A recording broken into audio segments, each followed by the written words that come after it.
महाराज जी, इस शरीर का जीवन का अंश जहां से प्रारंभ भया,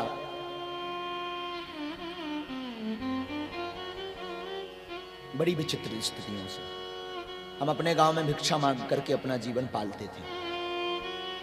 परंतु उस वक्त हमारी माँ का हमें स्मरण एक शब्द याद है। माँ जब घर में हमारे भोजन नहीं रहा करता था, गड़ा में ही रहा करते थे जब ये शरीर,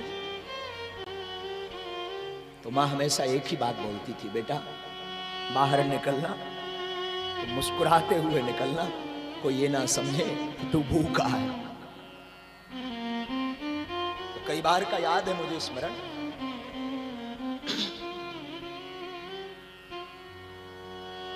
₹5 ₹10 पहले सत्यनारायण भगवान की कथा बांचने में मिलते थे।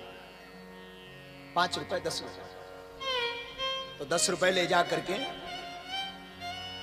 पार्ले जी लिया, और पार्ले जी को ले जा करके हमसे एक छोटी बहन थी, बहन से भाई, वो भी पढ़ते थे। पूरी जिम्मेदारी, पिताजी कुछ करते नहीं थे तो पूरी जिम्मेदारी इस शरीर पर थी। तो पार्ले जी बांट करके खाते थे। 2 बिस्कुट माँ के लिए निकालती थी। माँ जोड़ जोड़ करके रख लेती थी। तो कभी जब पैसा नहीं होता था तो वही जोड़ करके दे देती थी, पर माँ भूखी रहती थी, पर बच्चों को खिला देती थी।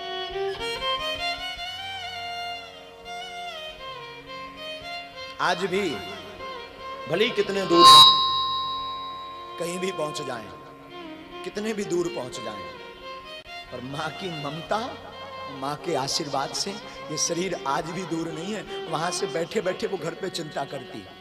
हम तो बहुत अभागे हो गए हैं कि गांव में रह करके भी 6-6 महीना घर नहीं जा पाते, लेकिन हमारी माँ की ममता आज भी। महाराज कई बार हम बोलते गाड़ी भेजें, पैदल मत आया करो। सारथी को भी कई बार बोलते छोड़ दिया करो, लेकिन माँ कहती बेटा हम जैसे थे हमें वैसा रहने दो। आज भी पैदल आती माँ। उस माँ के दिए हुए संस्कार हैं जो आप जैसे महापुरुषों की ये आंखें दर्शन कर पा रही हैं।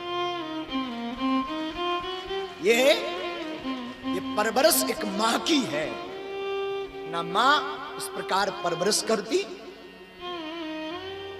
ना, ये जीवन यहां बैठा होता। बेटा कैसा भी हो। और आजकल लोग इतने मदान्ध हो गए हैं, वृद्धाश्रमों की संख्या बढ़ती जा रही है। हमारे ही आश्रम पर 10 वृद्ध माता पिता रह रहे हैं, जिनके बच्चे भी हैं, वो छोड़ दिए। करें भी तो क्या। एक बात कहूं, तुम जगत को छोड़ देना, प्राण छोड़ देना, और गांठ बांधो, कभी भी मां बाप को मत छोड़ना। प्राण छोड़ देना और मां बाप को मत छोड़ना। मां बाप को जिस दिन छोड़ना पड़े, ध्यान रखिएगा, मेरी व्यासपीठ कहती है मौत को गले जरूर लगा लेना। किसी से पूछा, मां तुम्हारे साथ रहती है कि बड़े भाई के साथ?